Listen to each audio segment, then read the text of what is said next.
to go. Oh, yes, sorry. Proper posture. Good evening. My name is Rob Kemp from Chom FM. Welcome to the Astral Broadcasting headquarters in downtown Montreal and the Chom live studio for this exclusive Canadian radio interview with Muse. Hello. Radio people in the audience. Stunned silent. They've released 6 studio albums, 3 live albums dating back to 1999. They have won a collection of music awards, including 5 MTV Europe Awards, 6 Q Awards, 8 MME Awards, 2 Brit Awards, an MTV, VMA, an AMA, and a Grammy for Best Album. Please welcome from England, Matt Bellamy and Dominic Howard from Muse, once again. I feel like a boxing match or something. Hello. Let's get ready to rumble.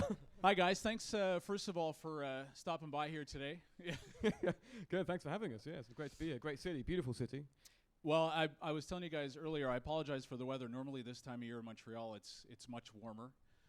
There's a lot more sundresses around town. Not by me, but it's not necessarily jacket weather. So.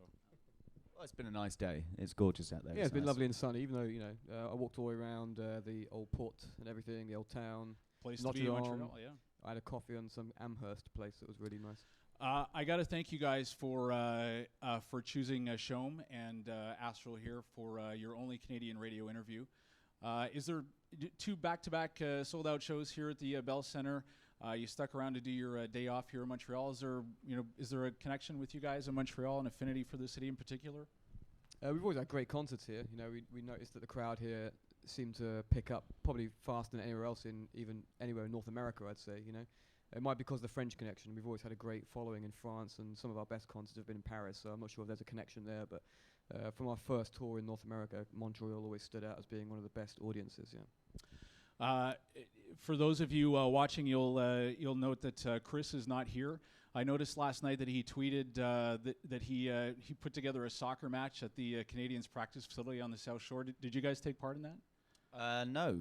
I don't know whether he's still out there doing that now, but he tends to do that. He sets up, soccer games and twitters out, saying come down, so a bunch of fans come down and play with him. And but he normally organises things with the pros in whatever city we're in, So, yeah. Well, it's too bad that the Habs are on the road tonight, our ice hockey team, because they could use a little ass kicking before the playoffs. So maybe Chris could have whipped them into shape. So. He probably could, yeah.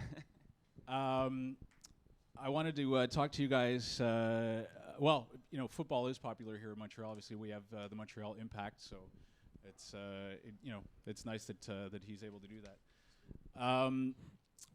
Speaking of Twitter, I noticed that Matt, you were tweeting on your way to the Brit Awards. Were those live tweets, or did you sort of take the pictures and then tweet when you got there? Matt was tweeting that he took the tube to the Brit Awards to avoid traffic. Well, yeah, the traffic was insane, so I just thought tube would be the quickest way to get there. What it was, these TV shows, what was it, Brits? Yeah, it's like these shows where you have loads of hours of waiting around, sort of it's like 2 o'clock, and I thought, I'm not playing till 8 or something. And everyone was saying, well, it's going to take 2 hours to get back into the city, 2 hours to get out, so I just went back on the tube. I wanted to see Bing was playing the drums. I wanted to get back and... What kind of fandemonium does it create if people spot you guys on the tube riding around in London? Or do you guys, it's actually cool. Guys don't really take the tube every day walking around London, do you? If you're going long distances, it's the best way to go around because the traffic's just you just know getting around by car anymore in London. It's just the road system was designed for It's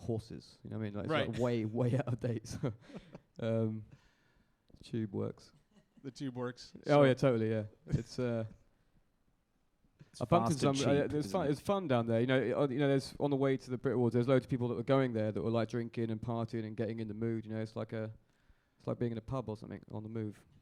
Fair enough. The new album called The Second Law, an album that you guys have spans several different styles of music. Fans and critics have been calling it different styles. Is there a category that you think you fit into, or are you happy to just go along with whatever? Just in general, but you hear category of music. You mean? Exactly. Rock, styles rock. or genres. We get called alternative a lot of the time. I think that's pretty close. We've always been doing music which I think is a bit alternative or a bit different to what's going on. Rock, is a pretty good description for some of it. Yeah. I've heard you guys talk about different influences that you have in your music. Just last night at the show during Undisclosed Desires, three of us at the same time turned to each other and said, it reminds us of Depeche Mode a little bit. I mean, you know, in a good way. It was, you know, familiar, but in a good way. And yeah, we've always been into, well, since about the second, third album, around that time, we started to just introduce little bits of electronica. We started out just pretty straight rock, you know, guitar, bass and drums. Piano crept in there. Then electronica started to appear, and that became more prominent on the fourth album, fifth album, and even now, yeah. So that's sort of something we've wanted to like incorporate some modern sounds and not just use kind of vintage instruments, you know, in some of the songs. But the other familiarity for myself from the first second that I heard Panic Station, I couldn't quite put my finger on it until I read that you guys had one of the guys that played with Stevie Wonder on Superstition.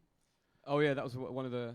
Yeah, we had a brass band that came in to do the brass section. But as soon as I read that, I went, there you go. It is. There's the influence. Yeah, we were lucky enough to play with, well, not with him, but we played on the same stage as Stevie Wonder in Glastonbury Festival, wasn't it? 2010, was it? 10, I think, yeah. That's the first time I've ever seen him live. It was amazing. Just really amazing performer, you know. So I'm sure that had a little bit of influence there. Right. Question from one of our listeners before this interview. Obviously, we put the word out if anybody had some questions they wanted to ask you. And Robert, who was at the show last night with his two sons that are in their 20s, and he noted that your music spans the generations. He's in his late 50s, and his two sons are in their 20s. He wants to know who in the band is the French composer, because he cited Mon Cœur s'ouvre. From the Resistance album. Yeah, that's right. Yeah, I noticed you guys spoke a little bit of French last night up on stage. Is that sort of, oh, we're going to Montreal, we got to learn a couple of sentences, or? It's good to know how to say hello and Bonjour, thanks Montréal, wherever you go.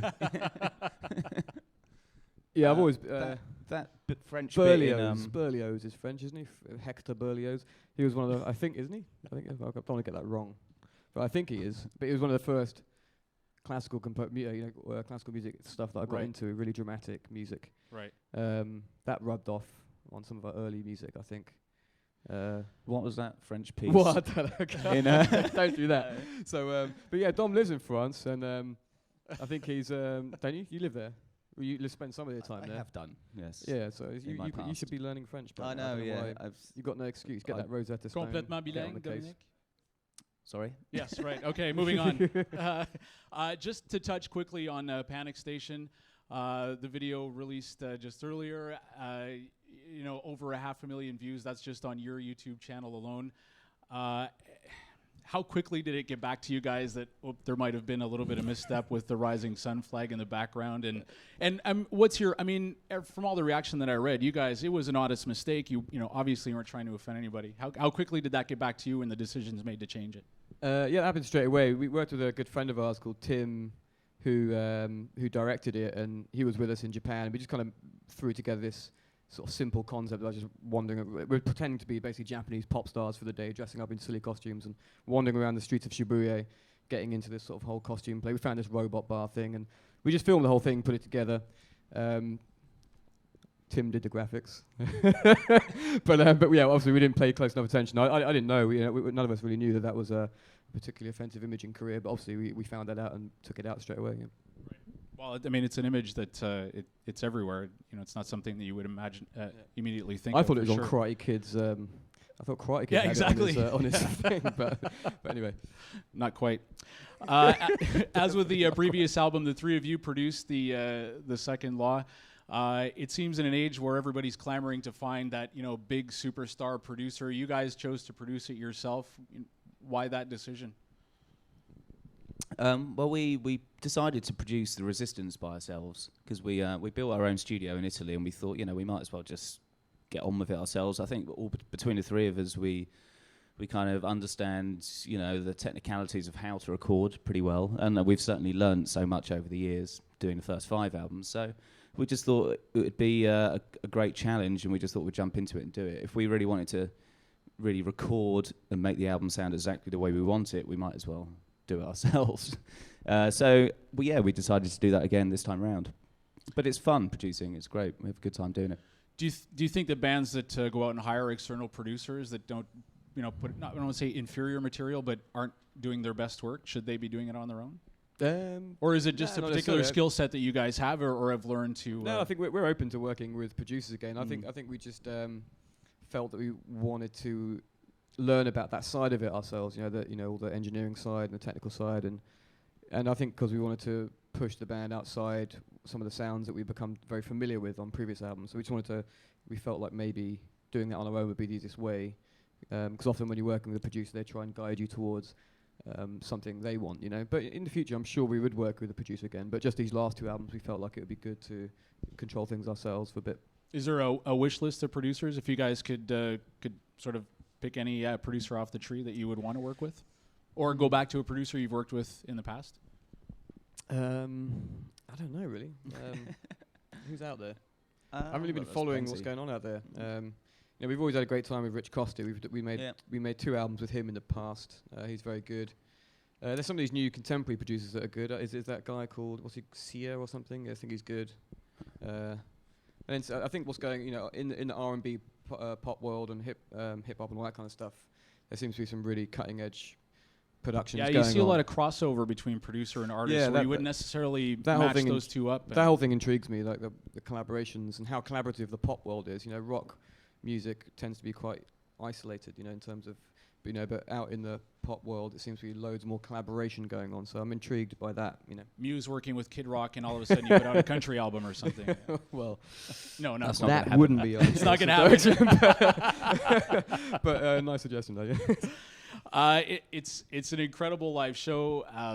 The lights, the TV screens, the giant pyramid. Matt, I think I read somewhere where you said after Resistance that you guys thought you would write material that would be more suitable for a smaller venue. That was not a small venue show that I saw last night. Yeah, that didn't happen quite yet. I mean, at some point, I feel like we should go back to a more organic stripped back sound, kind of how we began. The kind of music we're into now is so different. I think if we did go back to a more stripped down style, it would naturally be very different to what we did in the beginning. But we still haven't really got round to doing that. I'm still finding a lot of fun exploring, orchestral music and electronic music. But at some point, I'm sure we will go back to a more stripped down sound at some point. So there's no club tour. Maybe the next album. There's no club tour in the near future for Well, Muse. I mean, you never know. We did a little gig in London in this lovely venue called the Shepherd's Bush Empire, which was we did like a thing there, charity gig, and we had a great time. It was nice to be in, literally touching distance to everyone, and you could hear what everyone was saying, and it just felt like a really intimate thing. So next time we tour, I would love to do what Prince did. Prince used to come around, didn't he, and do like a big arena gig, and then that night or the next day he'd play a little club somewhere or pub or something. Right. I think that's a nice way. So you actually spend more than 2 or 3 days in a city. That might be a nice way to mix up touring for us, I think. Get a different feel for the audience too, I would imagine. Yeah, totally. And the kind of songs that shine out in those little gigs are completely different. So you get to play other songs that you probably wouldn't fit into like the arena show. Yeah. Does the stripped down show that you talk about, is that more suited toward your festival shows? Or, I'm assuming if it's an afternoon festival, you can't have the light show that we saw last night here. Or is that how you ensure you guys close out every festival at night? We normally choose to play at night in festivals, yeah, but the club show that Matt was talking about, it was really great because we hadn't played a venue of that size before, and it was just nice to play a venue without a massive upside-down pyramid floating around above our heads, and loads of lasers and, gas explosions and things. So it was just felt, there was just a different kind of connection with the audience. I think it's much more just about the music and us playing rather than, big visual effects. Another question that I got from a listener, one of the popular things that bands seem to be doing is anniversary tours for particular albums. Peter Gabriel was just in town on an anniversary tour. And the listener asked if you guys thought about doing a 10th anniversary tour for Absolution, or is that too soon? Do you have too many other things you want to do before that? Or? We did a gig like that in 2011, which was 10 years from when we did our second album, Origin. We played that whole album and stuff. But next year, I think it would have been... I think officially it's 2013. Next year will be 20 years since we first played for the first concert that we played together, the three of us, when we were like 14 years old. And no, were we 16? No, how old are we now? Not as old as you're suggesting we are. No, what were we, 15? I've forgotten. Anyway, I but think all we I were know like is next 16 or year will be 17. 20 years since the first concert we played. So we might do something next year, but I'm not sure what though. Yeah. Yeah, it'd be good to do something special for that anniversary, I think. Right. A question about your set list. A few of us after the show last night talked about this. Of course, the internet set list fans are online following the set lists, writing up the set lists, trying to predict what you guys are going to play next and songs that are, will or won't make it into that particular show. I think you guys might know where I'm going with this, but actually, I can't even make this stuff up. This question came from a Buddhist nun and her husband, who is a Buddhist monk. They converted after they had their daughter. They've been listening to the Chom, rock and roll station here in Montreal, for like 2 weeks trying to win tickets to the show. And they wanted to know about Animals. Oh, yeah. Because according to the set list, it forgot was to play looking that, like yeah. every fifth show it would have made it into the set list. When we started out, when you start out on a tour, normally you're playing a lot of the new album. So we started this album. We were playing almost the entire album, which is quite unusual. I remember the last album we went out on tour, and there was only really about 4 or 5 songs that really worked well live, and we only played those. But this one we played a lot. The Animals was on it. We were playing at every gig for the first 3 or 4 months, weren't we? I'm not sure what happened. I think somewhere in the American tour we just swapped it out for something else and just forgot to put it back in again. But I think that song's definitely going to come back for sure. Maybe we'll play it tomorrow, if we remember, in Quebec. Well, that's what I thought. Maybe you guys were saving it for the last North American date. Yeah, maybe. Glenn's here, our manager, to remind us to play that tomorrow, and then we'll do that in Quebec, and we'll give a special shout out to the Montreal fans that wanted to hear it last night. Something new on this album. Chris not only wrote, but he's singing a couple of songs. Is that something you guys see happening more in the future, or is that more a part of his, sort of healing process? A bit of both, really. I think it's nice to have a different sound coming out of the band. For me, I like it. When the band started, I didn't really want to be a singer. I just became a singer because where we lived, we couldn't find anyone who wanted to sing in our band, so I just started singing. But yeah, it's nice. It's nice hearing a different voice. I think his songs were very personal. I'm not sure how many songs he's really written. I think really those 2 were the ones that he wanted, and they came out of this process that he'd been through, getting through alcoholism, basically. And I think so. Whether or not he carries on with writing music, we'll see. Or writing songs that he wants to sing. So Dominic, are you going to start writing songs and singing as well? Or? You've got to hit the booze first, don't you? Give it a few years. Yeah, we'll see. I normally say that my singing stops as I leave the shower. You never know. I want to ask you guys about the online poll that crowd your harp tour, the greatest event to ever take place at Wembley Stadium. You beat out, among other things, Live Aid, England's 1966 That's ridiculous. World Cup victory, Michael Jackson's Bad Tour, and Queen's 1986 Magic Tour. It was an online poll. I think it was like 60,000 people that voted. What kind of reaction? I mean, it shows the demographic of who uses the internet, because all those other events, the people who would have voted for them probably don't have the internet. Right. It's like people in their 50s and 60s who remembered those events. So yeah, I mean, all the old codgers that were cheering on England for the World Cup victory. I can't believe that anyone would put us above England beating Germany in 1966. That's just a historic event, I mean, you can't beat that. We had the graphic up of it before, but my favorite description. Oh, there it is. My favorite description of the album artwork was neon broccoli. The neon broccoli. Or what was that? What are those silly wigs you can buy? For party wigs. It looks like the troll wigs. Yeah. That last one was the one. There it is. Yeah, there you go. Yeah, that's the front cover. I think that last one you just showed was the one that I put my face in, so it looked like I had a day glow, Mohican. But it's actually, it's an image. It's a 3D image of a brain, and the neurons in the brain, and all the different colours. Yeah, I think I think that one's the nerves that go down the neck. That's the brain. There. Right. What it is, it's not the brain. It's all the neuron connections in the brain represented as lines essentially. So you can see like where it goes down the neck. Where's the other image? Here it comes. Well, it was there a second ago. That's just the logo. There it is. I think that's the neck or something. All right. Yeah, it's kind of I interesting. like neon broccoli. Something to talk about, innit? You know what I mean? At the risk of exposing myself as a gleek, my wife made me ask this question: how much vocal training did you give Kate for her arc on Glee? No, she didn't email. She's actually a really good singer. She's when I couldn't believe it when I first met her. She sat on the piano and started playing all these songs, and I was like, wow, hold on a minute. She's been singing all her life, you know. I think really that's what she would have loved to do, you know. But she obviously went into acting and stuff, and then so finding these roles where she gets to sing, I think she really enjoys that stuff. I didn't have to give her any. She gives me lessons, actually. They didn't try to convince you to come on the show? What, on Glee? Yeah. I mean, you know, I won't want to Yes, bring but no, the it's not vibe gonna down. happen. Do you know what I mean? I think it might. I don't know, maybe. Dom, I think you should get on there in your Spider-Man costume. Priceless TV, that would be, wouldn't it? Yeah. Priceless. Don't you fancy Leah Michelle, don't you? Is that what she's called, Leah Michelle? Which one's that? It's the main one. Oh, is the it? main girl, isn't it? I think she's single now. You're single. Oh, there you go. I don't actually watch it though. But I can hook you up. I know Hey, somebody knows Matt's someone. got the I know people who know connections, people. He knows everybody. I think she's single. Isn't she? No, that's Maybe I've blown it there. I don't know. The fucking tabloids. You know, it's shit these days. Everything I say gets printed up. Sorry, just can you delete that bit? Delete that it's bit. live on radio, isn't it? yeah. This is Sorry live. in advance.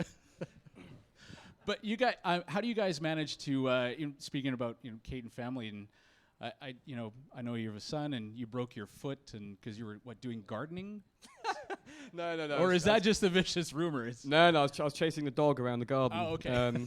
It was kind of gardening, but I got off tour and hadn't seen the sunshine for a while. I think. No. Where were we? No, we were touring in Europe in the winter time, so it was snowy and cold, and I went home to LA for a few days, and it was just like sunny. I just lost it. Got excited in the sun. I was chasing the dog around, got really excited, and there was a slightly dewy wetness on the grass, and took a corner too fast, skidded, and there was a brick wall there, and my middle toe smashed into the corner of it, and I stood up. I just saw my middle toe just dangling like a. I believe that's what Like a the scrotum second sack. picture is actually. It's, It was just like I couldn't feel anything though. It's quite pleasing to know that when you break things with severe pain, you don't feel anything. You think it just numbs, just like a numb limp. I'll just walk it off. It'll feel better. Well, I limped off. But it was a shame. Yeah, we had to cancel a couple of gigs, but we're going back there. I think it was unfortunately it was what was it? Norway or something? Norway and Sweden, yeah. Sweden. Unfortunately, yeah, we couldn't make those gigs, but we're going back there in the summer. Quebec City tomorrow night to wrap up the North American leg of the tour, and then back over to Europe in the summer. How do you guys get some time off? How tough is it for you to sort of slip back into, or do you do you slip back into sort of family life, or you like slipping around, don't you? Yeah, I think you easily adjust. The more you I think the more you travel, like we've been traveling for so many years, that you can very easily adjust into different situations. So after being on the road for, I suppose over here in North America for about 3.5 months, we'll get a couple of weeks break just to relax, and chill out. So, but then we start a whole European tour, which is completely different again to what we're doing here. It's all outdoor shows and football stadiums and stuff like that. So, right. That's going to be, we're very excited about that. So it's going to be cool to put on a whole different show. That's what we need to work out, really. We need to figure out what we're doing. And then back to North America in the fall. I saw you guys announce some tour That's it, dates. yeah. There's a fourth leg, I think, on the East Coast a little bit. Right. Philadelphia, Washington, then we go down to Nashville and finish up on Austin City Limits Festival, yeah. Oh, very cool. Well, I do hope you guys come back to Montreal, and next time come back in the wintertime. Maybe we convince Chris to have a pickup ice hockey shinny game. Yeah, definitely. Or maybe a little street hockey instead of soccer, as we rudely call it here. Sounds good. Game. Sounds great, yeah. Ladies and gentlemen, Matt and Dom from Muse. Cool, thank you. Thank you. Cheers. Thank you very much.